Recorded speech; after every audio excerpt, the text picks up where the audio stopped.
Good morning, my name is Susan Jane and I'm the Intuitist, and today I wanted to talk to you about my first book I read on my spiritual journey. Now, there's two elements to this story. I will talk about the book itself to start with in my spiritual journey rather than what led me to the book, because that's a whole nother story. So my first book that I read with the doctor's advice was called Creative Visualization by Shakti Gawain. Now, creative visualization was all about how we can create our future through visualization, what we want to see ourselves being and doing, and it went through it in a step-by-step manner. Now, I loved the book. I thought it was great. I practiced it a little bit after I'd read it, and I was in a bit of a bad way with my relationship. I'd had 3 children in 3 years, and I was experiencing a lot of issues with my marriage, and I was trying to visualize something better. Obviously, wasn't doing a real good job of it, but I was trying. I was putting it out there. Now, I'm a bit of not a theorist. I like to challenge theories. I like to test theories. That's probably more to it. So with this book, I dabbled with it for a little bit, and it was probably about, 8 years later, when we were living on a farm, that I decided to test the theories. Now, I've tested quite a few theories, including astral traveling. I have tested auras. I have tested spiritual healing. I have gone through and I've tested most of the stuff, because I guess it sort of needs to be real in my eyes before I can go forward with it. So I was on the farm, and I've decided that, okay, I'm going to actually put creative visualization to the test. I'm going to test the theory for real. Now, it's not going to be something la-di-da, oozy-woozy, something spiritual. I wanted something concrete.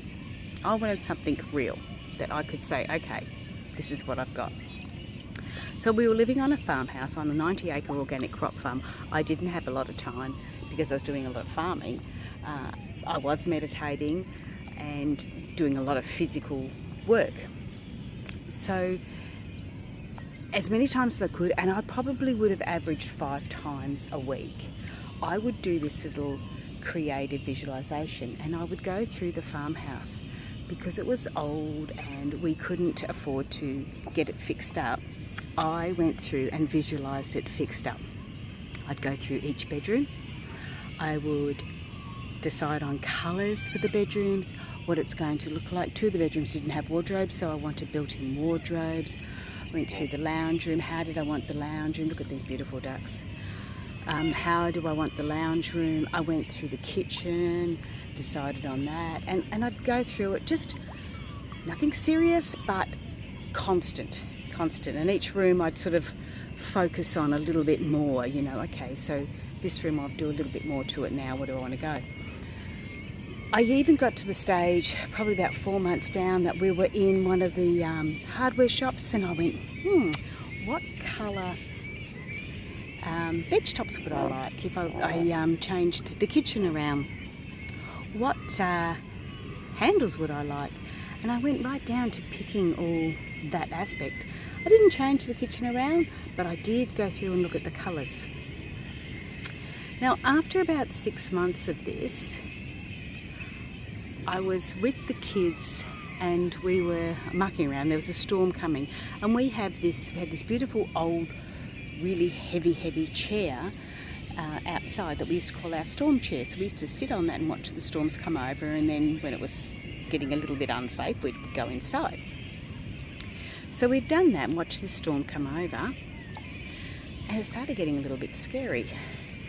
And then we heard it got very, very scary. And I've grabbed the kids and we've ran through the kitchen, and I've watched the windows of the kitchen just bowing and thinking, oh my God, they're going to shatter and hit us. I've looked up as we've gone through the kitchen, and I've tried to get the kids into a safe space. The manhole had blown away and there was no roof. We'd lost our roof in this storm. So I've popped all the kids into this safe space. We go into what we call cyclone mode, where we've got strong areas where we can put the kids. I put mattresses against this big glass door, which was because it was at the back of the storm, this room, and it was all tongue and groove, so it was very, very strong, the walls. I popped mattresses up there, grabbed mattresses off the wall, off the beds, and threw them around, grabbed the dog, the cat, the bird, the 3 kids, had them all, you know, covering in this little corner, raced around, grabbed the photo albums, anything else I could think of.